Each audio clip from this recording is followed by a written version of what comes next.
All right, well, I'll start with the obvious, Peter. Just talk about Eric being able to finish that ball from Johnny and probably giving you a big sigh of relief. From the opening whistle, I thought that we were relentless in pursuit of the goal. Minnesota is in the standings because they're a good team. They're a solid team through and through. They didn't give too much away, but we were relentless. I think there's no doubt that if you look at the overall game, how we had the ball, we kept them in their end, we were in and around their box, the service, everything that we had. At the end of the day, the points are well deserved.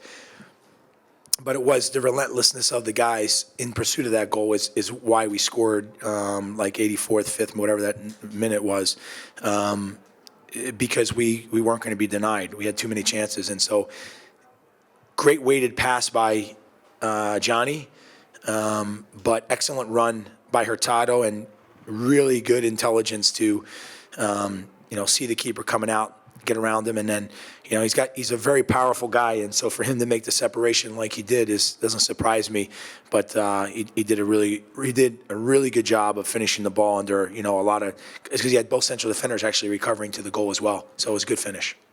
And my other question was, after Minnesota's game this past weekend, their coach was talking about the frustration that he saw from his team about not being able to do more in the attacking third. Just in what ways do you feel like that your defense disrupted them to where that they couldn't create chances in their attack? Well, first off, I think we were very organized. We were aggressive in the right moments, and then we were excellent in the air today. When balls were played out by their goalkeeper in service from the outside channels into our box, I thought we were very, very good.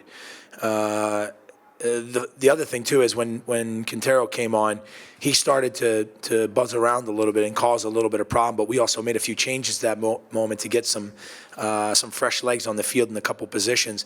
And I would say for about like 3, 4, 5 minutes, we lost our rhythm a little bit, but then we got back into it, and then the game got spread out. And we had good legs at the end of the game to stay compact, and also I think defensively we were just very organized, but our decision-making was excellent today. Peter, at least on paper, you guys seem to start 4-1-4-1 or 4-5-1. But Johnny and Daniel seem to stay forwards in a more typical 4-3-3. Was it something you saw in the game early on which prompted that change, or?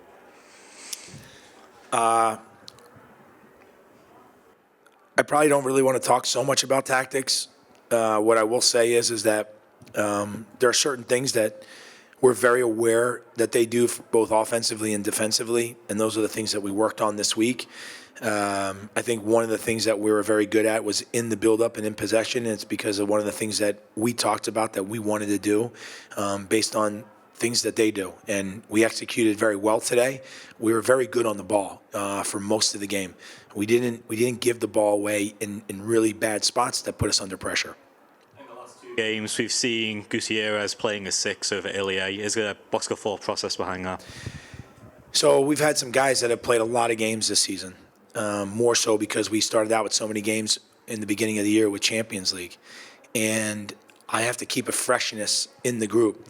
And Ilya's put in a lot of hours on the field, a lot. And I think him given the chance to sit in these 2 games and help us come out and close the game off has actually worked really well because he has a lot of energy. And at the same time, I'm able to move the guys around like I did today. If you look, Roger even came out. Benny came out. We were able to move other guys in there. And when Ilya is brought into the game, he gives us some really strong stability. But starting off the game, it's been pretty good. Not to say we're going to stay that way or not, but it was just good to be able to give him a rest because he's got a lot of hours underneath of him right now, a lot of games. Graham Smith had another good game today. What did you see from him, and is he sort of playing his way into maybe a more consistent starter role the way he's been playing? I would say from the last game to this game, he actually grew up a lot. He was much tougher, which you have to be as a central defender. You have to be tough. You have to be hard to play against. Tonight he was strong in some tackles. He was strong in some headers. He was much better in the second half in his aerial duels than he was in the first half. And we need that in games like this, especially when teams want to play balls vertical on us. And so he was good there. He was also really good with the ball. And you can see that he's starting to feel it, and that's a good thing. I'm glad to see that each game he's getting better. And going back to the second half of the San Jose game and this entire game, the team seemed to play with a renewed sense of energy and aggressiveness. Do you think the team's starting to click the way that you knew they could all season? Yeah, I'm not gonna talk about where we're going. All I know is that we have an objective, right? And so we got to gain as many points as we can between now and the end of the season. And so we did ourselves proud in getting the points today. We got a couple days off. We have some players that will play with Swope Park this weekend to get their fitness back, because we still got a lot of guys that have come back from injury and they got to get fit.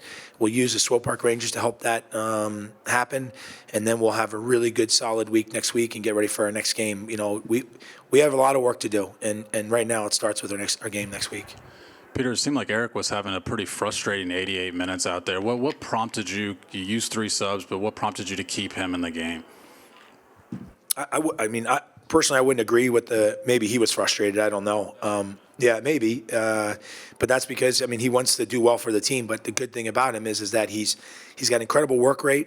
He's very powerful. He causes a lot of problems. When you have 2 big guys like they do in the back, when you have smaller guys like him that have a low center of gravity, it's hard at times for them to deal with a guy like that. And he's very explosive. And he showed that on the goal he scored. And a few other plays as well. He's put those guys under a lot of pressure and a lot of stress in the game. And so for me, I just felt like we needed to keep going with that, because game gets late, guys get tired, and we have an opportunity to maybe sneak something, and we did. And you may have already covered this, but the Probably touch he did. takes before the goal, I mean, it seemed like he Yeah, it's good awareness. But the other thing is that he's an explosive guy, and so the separation that he has is excellent, and that's because of his explosiveness. So, you know, I'm sure he would say that he's not frustrated anymore. Yeah. All right. Thank you. Thanks.